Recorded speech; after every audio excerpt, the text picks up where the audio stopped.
हिंदी में यूपीएससी की तैयारी से संबंधित प्रोग्राम्स को देखने के लिए सब्सक्राइब करें स्टडी IQIAS हिंदी।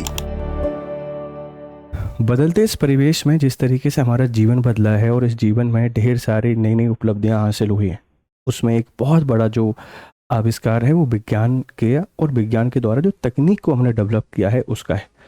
आज हम लोगों का जो जीवन है, सारा का सारा जीवन किसी ना किसी इलेक्ट्रॉनिक गैजेट के आसपास है, किसी ना किसी इलेक्ट्रॉनिक डिवाइस के आसपास है। और ये जो डिवाइसेस हैं हमारी लाइफ को बेहतर बनाने में बहुत इंपॉर्टेंट रोल प्ले करती हैं। तो ऐसा बिल्कुल भी नहीं है कि हम किसी गैजेट या किसी भी आविष्कार के खिलाफ हैं, लेकिन एक शब्द हमने अक्सर पढ़ा होगा कि अति सर्वत्र वर्ज्यते। अभी हमारा जो जीवन है, इस जीवन में इन गैजेट्स का, इन डिवाइसेस की इतना एक्सट्रीम यूज़ हो गया है कि हम जो रियल लाइफ है उस रियल लाइफ को छोड़कर पूरा वर्चुअल लाइफ में आ गए। आपने भी कई बार देखा होगा, आप फैमिली के साथ बैठे रहते हैं, कोई बातें नहीं होती, हर कोई अपने अपने फ़ोन में बिजी है। आप दोस्तों के साथ जाते हैं, ट्रिप पर जा रहे हैं, जो कार चला रहा है वो बेचारा कार चला रहा है, बाकी सारे अपने फ़ोन में बिजी हैं, चैटिंग करने में, वीडियो बनाने में। दोस्तों के साथ आप डिनर पे मिल रहे हैं, पार्टी कर रहे हैं, पूरा जीवन मोबाइल तक आ गया है। ये हमारी जो मेंटल हेल्थ है इसको बहुत प्रभावित कर रहा है। और इसको लेकर एक रिपोर्ट आई है। हमारे जो एल्डर्स हैं, जो ओल्ड पर्सन हम जिनको कहते हैं, वो मेंटली बहुत फिट हैं। जो जनरेशन है, यंग जनरेशन जिनके हाथों में देश है, वह बहुत ख़राब स्थिति में। इस रिपोर्ट को एनालाइज करते हैं। आप अपनी राय हमको यहाँ पे ज़रूर दीजिएगा, आपको क्या लगता है। What India's mental health score, youth rank 60, हम 60 नंबर पे आते हैं। Across 84 countries, elderly at rank 49 stage global report. यह एक ग्लोबल रिपोर्ट है। तो दो आंकड़े जो आपको भारत से संबंधित यहाँ पे पता होना चाहिए, उसमें ये है कि इस रिपोर्ट में टोटल 84 जो कंट्रीज़ हैं, इन 84 कंट्रीज़ को यहाँ पे शामिल किया गया है। और इसके अंतर्गत हमारा जो यूथ है, युवा आबादी है, इसमें हमारी जो रैंक है वह 60 है, मतलब हम बहुत पीछे हैं। और जो एल्डर्स हमारे हैं, इनमें हमारी रैंक ठीक है, मतलब ये भी ठीक है 49। दूसरे देशों के कंपैरिजन में यहाँ भी हम काफ़ी पीछे हैं। और ये ग्लोबल एक रिपोर्ट का आंकड़ा मैं आपसे शेयर करने जा रहा हूँ। अच्छा, इसमें सबसे बड़ी बात क्या है, अक्सर जब भी हम लोग बात करते हैं किसी भी रिपोर्ट की, तो डेवलप जो कंट्रीज़ हैं वो कंट्री आपको हमेशा टॉप पे देखने को मिलेंगी। ये एक ऐसी रिपोर्ट है, एक तो हैप्पीनेस रिपोर्ट जब आती है वो, और ये जो रिपोर्ट है ये बताती है कि मेंटल जो हेल्थ है, जो अनडेवलप्ड हैं, अंडर डेवलप कंट्रीज़ हैं, उनकी ज़्यादा बेहतर है, क्योंकि उनके पास रिसोर्सेज की पहुंच कम है, जिससे वो अपने रूट से अभी भी जुड़े हुए हैं।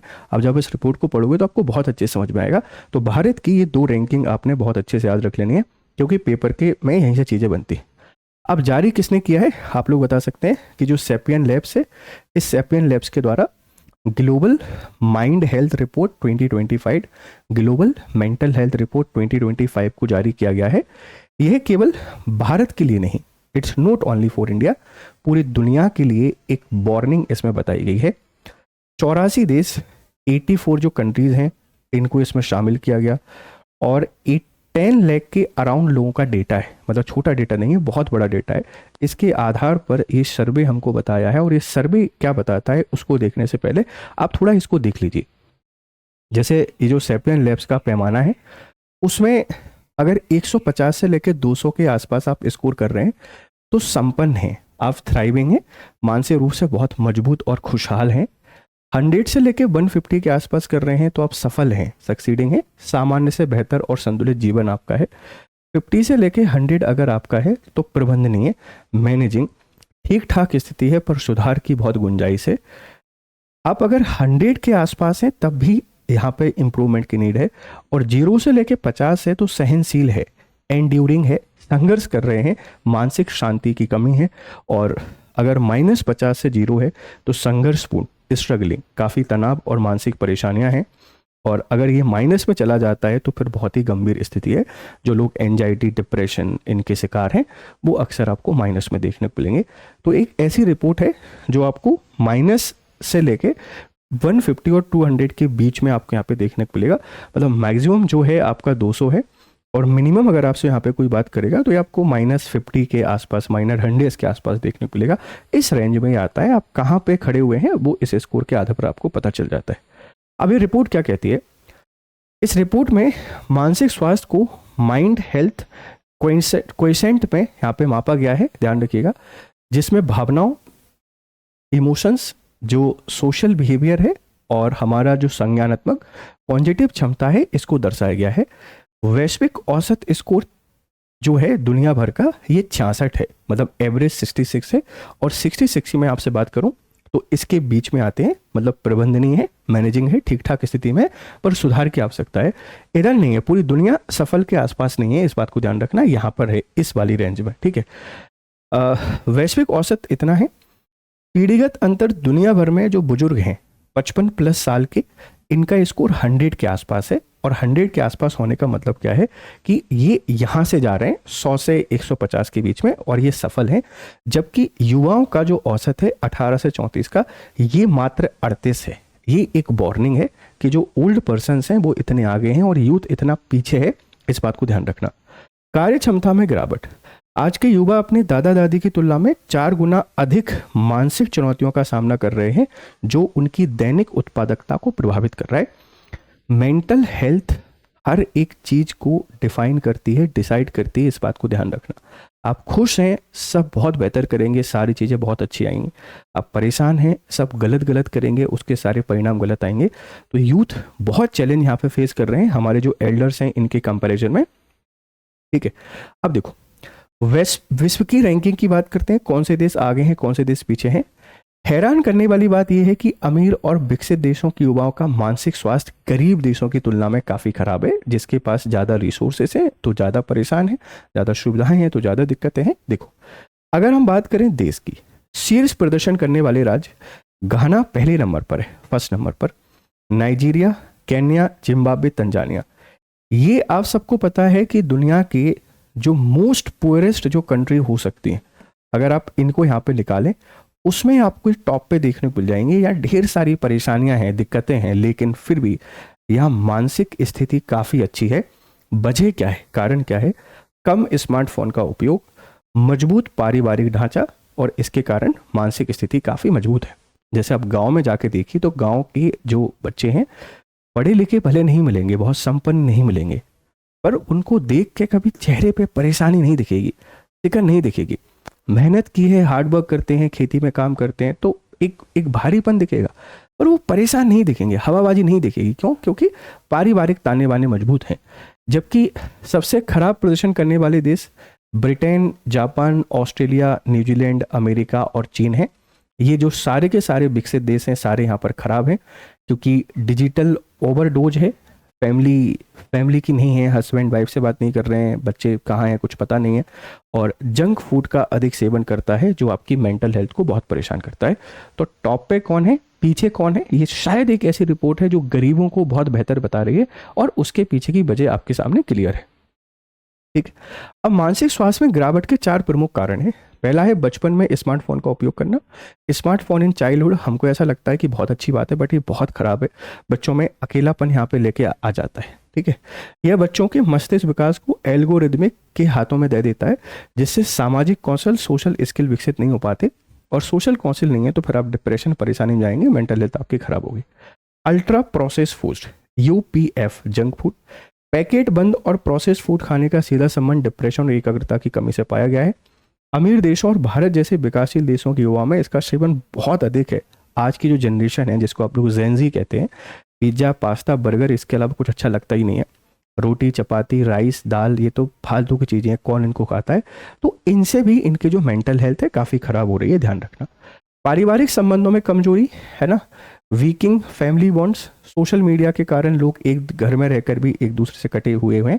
पारिवारिक नज़दीकी एक सुरक्षा कवच की तरह काम करती है, जो अब धीरे धीरे यहाँ पे खत्म हो रही है। आध्यात्मिकता की कमी, डिक्लाइनिंग स्पिरिचुअलिटी, जिसको गवार बोला जाता है, जिनको प्रिमिटिव बोला जाता है। स्पिरिचुअलिटी आपके फोकस को बढ़ाती है, आपकी कंसिस्टेंसी को बढ़ाती है, ओवरऑल हेल्थ के लिए, मेंटल हेल्थ के साथ में बहुत इंपॉर्टेंट होती है। तो ये 4 कारण हैं जिसके कारण कहीं ना कहीं मेंटल हेल्थ आपकी खराब हो रही है। पहला मोबाइल है, पूरी तरीके से बैनिश कर रहा है, दूसरा जंक फूड है, तीसरा फैमिली रिलेशन है, और चौथा है कि आपके पास अब स्पिरिचुअलिटी नहीं रही है। तो हम बहुत पीछे जा रहे हैं, मेंटल हेल्थ हमारी काफ़ी ख़राब होती जा रही है। ठीक है, अब अगर हम सामाजिक और आर्थिक परिणाम की बात करें, सैपियन लैब के संस्थापक तारा त्यागराजन के अनुसार इसके 2 बड़े खतरे हैं। आर्थिक मंदी, जब वर्कफोर्स युवा मानसिक रूप से अक्षम होंगे तो देश की जीडीपी और उत्पादकता गिरेगी, तो इससे हमको एक इकोनॉमिक स्लो डाउन देखने को मिलेगा। हिंसक अपराध, सोशल सेल्फ स्कोर गिरने से लोगों में सहानुभूति कम होती है, जिससे समाज में अपराध और हिंसा के बढ़ने की खतरा बढ़ रहता है। और हम देखते ही देखते हैं, ये बहुत बड़ी स्थिति है। अभी पूरी दुनिया जिस तरीके से फेज में गुजर रही है, ये सब तो हमको देखने को मिल रहा है, लेकिन लॉन्ग टर्म में इकोनॉमिक लॉस होगा और बहुत ज़्यादा हमको कॉन्फ्लिक्ट्स और वॉयलेंस देखने को मिलेंगे। उसके पीछे वजह मेंटल हेल्थ हमारी यहाँ पे रहेगी। ठीक है, अब देखो भारत की बात करते हैं, तो भारत ने जो हमारे युवा हैं 18 से 34, इसमें 33 स्कोर किया है। और 33 स्कोर मतलब आप कितनी क्रिटिकल स्थिति में, कितनी क्रिटिकल स्थिति में है, आपको बहुत ध्यान देना है। और हमारी यहाँ पर रैंक 60 है, हम 60 भी रैंक पे आ रहे हैं 84 देशों में। बहुत ही इंड्यूरिंग है, बहुत ही चैलेंजिंग है, इस पर हमको काम करना पड़ेगा। और बुजुर्ग जो 55 वर्ष के प्लस हैं, ये 96 है मतलब स्कोर, और 49वीं रैंक है। बेहतर और संतुलित जीवन इनका है, ये सही है। तो यहाँ हमारे जो एल्डर्स हैं हमको चैलेंज कर रहे हैं मेंटल हेल्थ के मामले में, तो ये समझ में आ रहा है कि हम उनसे बेहतर शायद लाइफ में नहीं कर पाएंगे। तो थोड़ा सा हमको ध्यान रखना है और इन समस्याओं के समाधान यहाँ पर हमको खोजने हैं। ठीक है, रिपोर्ट में बताया गया है कि भारत के बुजुर्गों का मानसिक स्वास्थ्य युवाओं की तुलना में 3 गुना बेहतर है। ये 3 टाइम बेहतर आपको बता रहा है। ये केवल उदासी या तनाव की बात नहीं है, बल्कि युवाओं की बुनियादी मानसिक कार्य क्षमता, कोर मेंटल फंक्शनिंग में गिरावट देखी जा रही है। और युवाओं के लिए प्रमुख चुनौतियां क्या है? भावनाओं पर नियंत्रण, तनाव से उबरने और अपनी भावनाओं को संतुलित रखने में कठिनाई है, सामाजिक संबंध, स्थिर रिश्ते बनाने और दूसरों के साथ तालमेल बिठाने में असमर्थता है, एकाग्रता, काम पर ध्यान केंद्रित करने और मानसिक रूप से संगठित रहने में कमी है। तो बहुत सारे चैलेंजेस हैं। यहाँ इसके सॉल्यूशंस है। आप मेडिटेशन करना शुरू कीजिए, फैमिली से बात करना शुरू कीजिए, तकनीक का उतना ही यूज़ कीजिए जितना ज़रूरी है, थोड़ा सा वॉक करने जाइए और ये समझिए कि हम इंसान बने हैं। लाइफ किसकी कितनी है किसी को नहीं पता है, तो बेहतर कर लिया जाए। क्यों इसको हमने यहाँ पे ख़राब करना है? बहुत ज़्यादा नहीं सोचना है, बर्डन नहीं लेना है और बढ़िया तरीके से यहाँ पे पढ़ाई करनी है। ठीक है, अब अगर आप यूपीएससी की तैयारी कर रहे हैं तो आपके लिए देखो हमारा ये है, ये सेल, आप GRS लाइव कोड को यूज़ करके पावर प्ले सेल का यहाँ पे लाभ उठा सकते हैं। 50% ऑफ इसमें मिल रहा है और ये कल 28 Feb को हमारी सेल एंड हो जाएगी। साथ में आप ये टेस्ट में एनरोल कर लीजिए, 1 मार्च को होगा। और ये मेरा टेलीग्राम चैनल है, इसको एनरोल करके आप यहाँ पे आ सकते हैं। ये क्लास आपको कैसी लगी, अपने फीडबैक हमको जरूर दीजिएगा। Have a nice time, good day to all. Hindi में यूपीएससी की तैयारी से संबंधित प्रोग्राम्स को देखने के लिए सब्सक्राइब करें स्टडी IQ IAS हिंदी।